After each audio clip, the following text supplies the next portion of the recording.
Live from the iBeacon experience days. Paul, you are one of the organizers of those days. So you are one of the guys who thought we need to talk about eCulture. I was the guy who thought that why did you pick this subject? Well, first of all, I'm passionate about the subject. And second of all, I have a lot of experience. I come from an art background in philosophy. And I was one of the earlier multimedia artists coming out of my university at Penn State. And I was always working with multimedia, video, computers, programming, and fine art, plastic arts, to push the medium into the future. And then more recently with Glimworm and other organizations, I've been working on making apps and mobile applications that make digital libraries and cultural content relevant and interactive and interesting on mobile devices. Okay, we'll talk about that later. But we have 3 guests, so maybe you can introduce yourself.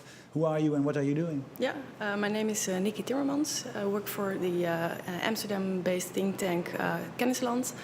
And I have a lot of experience with eCulture, and we're working a lot together. So we're trying to push the cultural heritage sector to open up and give their content openly licensed to developers and communities like this to do new things with it. Okay, thank you. And you are? I'm Milena Popova, Senior Marketing Specialist from Europeana. In Europeana, in short, is the Europe's digital library, archive, and museum. And what we're trying to do is to make our huge huge capacity, or all the 30 million records online available to as many users as possible. And we're talking about digital records, so that's why we're talking about availability of this digital content in apps and websites and other online environments. Yeah, my name is Dan Ontu. I work as a freelance web developer, and some of the projects I've been working on involve work with Europeana. And most of those projects are about reuse of all that metadata and all this information. So the API comes into play. There's also a couple of social or crowdsourcing websites as well. And just doing programming for different platforms. We also have a project we were working on with MediaWiki, which is the Wikimedia Foundation, so Wikipedia. And they have something called Wikimedia Commons. And so there's some aspects that are related to that as well. Yeah. And I saw you opening, or you were one of the people opening today, and it's a huge amount of data. Say the 2 of you, and with a lot of other people, of course, have there. So can you give me an example? What is in this API? What can I find there if I would be a developer? So there's a lot. I mean, Europeana developed a data model called EDM. I'm not an expert in it, but that data model basically sets up a lot of standards for how should this metadata come into or be ingested into Europeana's database. So you're going to find things like who is the creator of this piece of work, where is it stored, who's actually providing that. You're going to have geolocation on some of it. It's not really for most of those records. And sometimes you'll have descriptions, you'll have other references that link. So for example, a diary. So a diary is made up of several pages, and you're going to have one initial page, maybe it's the front cover if it's a nice diary, and then you'll have all those other pages related to it. So there's a lot of different types of information, and none of it is complete. I don't know if one record has a full EDM model filled or not, but there's a lot of information there. Yeah, but so there's a lot of information, and you say it lacks a lot of information. Yes, definitely. Yeah. And you don't know when you start with it, because you don't know what you don't have. Right, which provides an opportunity to fill in those gaps.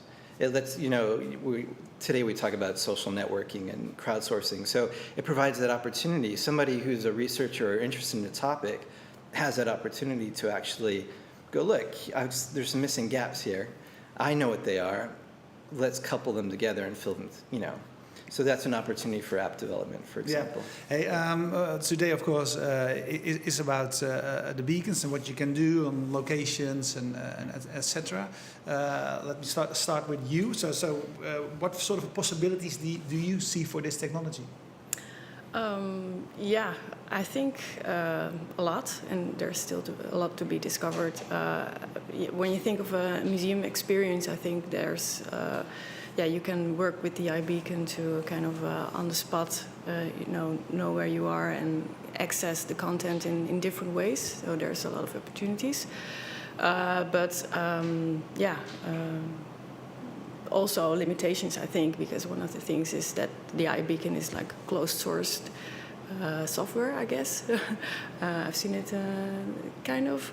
So yeah, it's also it has limitations at some places. Paul, what are the limitations? Yeah. What are the limitations? We know what it can do, but what can't it do?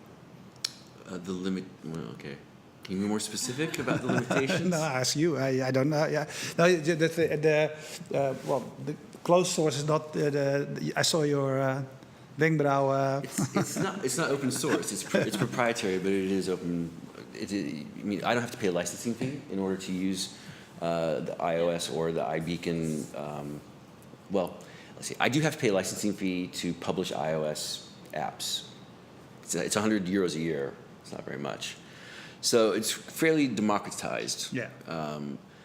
It's not open source, no, but it is open license. Yeah.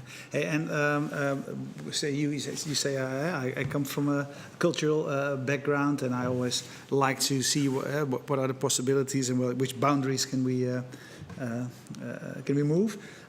So where do you see the possibilities in the cultural sector?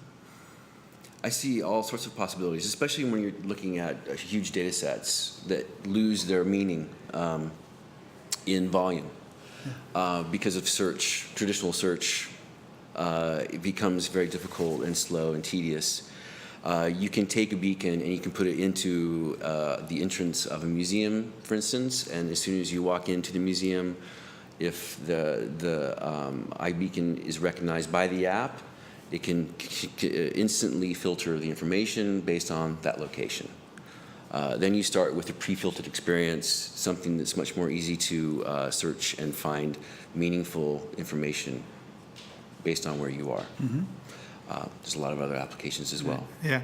Hey, when we when the internet started, we started to rebuild the physical world in an online setting. In Holland, the digital cities, etc., stuff like that. A lot of when I talk to people here, a lot of the examples they give seem to me like really sort of a lot of obvious examples that they give. Is that because it's an early phase and we first have to do the things we already know to find new things? So when I can be in a shop, you can get information about the discount. When I am in a club, I can have the URL of the site, etc. That's all very logical and the first things you think of. So my question is this because we have to start with things you understand to move further? Yeah, or are those the limitations of the iBeacons? I think it's because of the early days and the ability for people to comprehend what's possible based on their previous experience. Yeah. Not about the capabilities of the technology itself, because the technology is very young, and the technology is also being adapted quite rapidly. A beacon just sends a signal. It's about the creative approach to building apps that then create relevant experiences based on those signals, and how that creates meaning to the user based on microlocation and context. So, for instance, you can walk into Wandelpark, right? And there's a bunch of monuments here that nobody knows anything about. There's no how do you find out who built this statue or who was the architect of this building? You just don't know. But based on proximity, I can distribute that information seamlessly to people if they have an app that has that data and that content behind it, but only in ways that make it interactive, not in just passive ways that say, oh, this is a building. It was built by blah, blah, blah, blah, blah, blah, blah. I think it's much more interesting when you take crowdsourced models and say, you know, well, tell me, take a picture of it. Show me what it looks like today, and we'll show you what it looked like in 100 years ago. Mm-hmm. And then compare it and share it. Or make a comment. Why are you here? And then maybe a poem comes up. And the poem isn't related to the place specifically, but it's related to the text that the person typed into. And there's many, many levels to go, especially when you're talking about art and culture. Mm-hmm. There's a huge amount of potential to really go into a lot of media and a lot of levels of meaning. Yeah. So you've got your large data sets. What sort of possibilities do you see in combination with the iBeacons? To me, the iBeacons are have a really huge potential in relation to tourism and creating new experiences for visitors of museum. I mean, they're related, these two areas, but let's start with the more general one, the tourism.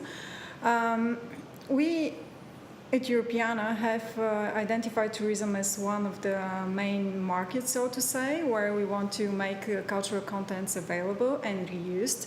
And we started creating, not we per se, but people like the developers today, creating new experiences based on the content, and in particular for tourist destinations. Some examples are, for instance, the Van Gogh yourself experiment. You can check it on vangoghyourself.com. So people can recreate some historical paintings based on the content of Europeana and their current status. So this kind of experiences, the tourism experiences, are quite important to us. And in particular, we want to use the cultural content in museums, and we think that iBeacons can provide this possibility for new experiences for museum visitors. And do you have an idea? Are the developers going to work with your data sets today? As far as the idea about that, it seems quite obvious that based on location, you can provide relevant information. The hard part, as Paul mentioned, was sifting through all that data and figuring out which pieces to actually use. And so there's the idea of curation, where you actually curated that data, where you've already gone through there with your own types of filters and you provided a subset, let's say, that's more relevant to the person. One thing I'm curious about with the iBeacon itself, the technology, because I don't know them that well yet, is the location. So what seems strange to me is you can get this relevant location already with Google Cards, right? So you've got your geolocation based over your phone or your mobile device, whatever it is, and it's already giving you that, and then you can link that up probably with Google Place Names or some other place name service. So why or what would the iBeacon do that's more? There's several things that iBeacon can do that geolocation can't do and never will do. First thing is ranging. So if you have an iBeacon and your app is interacting with it in the back end, I can create a long, mid-range, and close range. To the actual object or the beacon itself, yeah. Okay. Yes. And then also I can, for instance, use very specific location, micro-location context. So I could go from painting to painting on a wall. That's much more accurate than geolocation.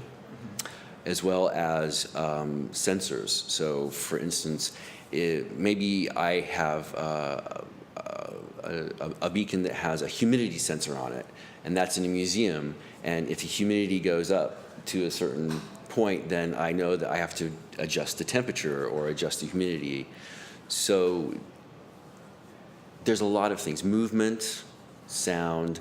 If I have a beacon on a wall, say behind a painting, I can detect movement if I want to. So I can see how much movement is occurring in front of my painting, or how much movement is not occurring in front of my painting.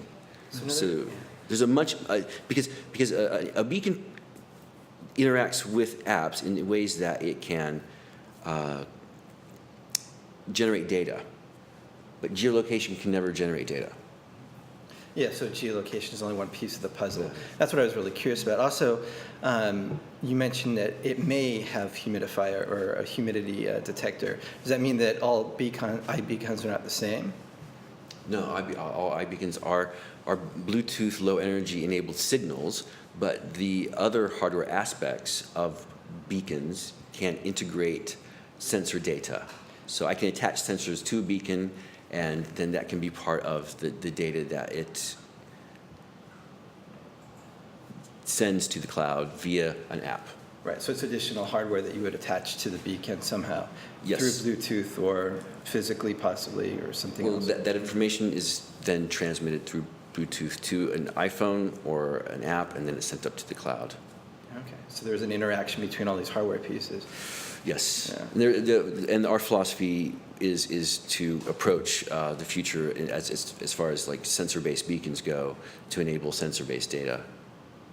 Because we think that's more interesting, of course, than just location. What about the launch? Oh, sorry. Yeah, well, I learn from every talk I do here as well, so keep on asking the questions. But when you talk about culture, what I hear, what you are doing is making information available. I think that's an important part for you, what your organization has been doing as well. Make data available for people so that others can do stuff with it. Can you tell me something about it? Because I remember, say, years ago it was something that people had to get used to. And I think it's sometimes still a struggle to get data sometimes for governments or in the same sort of sets of data, etc. How are we standing in this field of opening data to the world? Yeah, a few years ago it was still a new thing opening up. You see that a lot of institutions now do take on the experiment and go online with stuff. So, for example, the Rijksmuseum is, of course, one of the examples that is very well known. There is, of course, the thing that you cannot open up. You have to deal with, for example, copyright and stuff. So if you want to open up your images or your video materials, you have to take notice of that. So that is something that you have to, research and you have to curate that very specifically. So that is a whole process. So which can take up to a few months. So a lot of developers say, "Hey, I want to do this," and then it takes a long time until you can finally open up and know that it's okay what you're opening up. So. The whole field of cultural institutions are now, with this new reuse requirements. Because if you want to reuse stuff, you have to. The imagery has to be ready for reuse. So it has either to be in the public domain or it has to have an open license. It has to be. It can be in copyright. So. With these new requirements, the cultural institutions are now taking facets of their collections and open that up, and it's a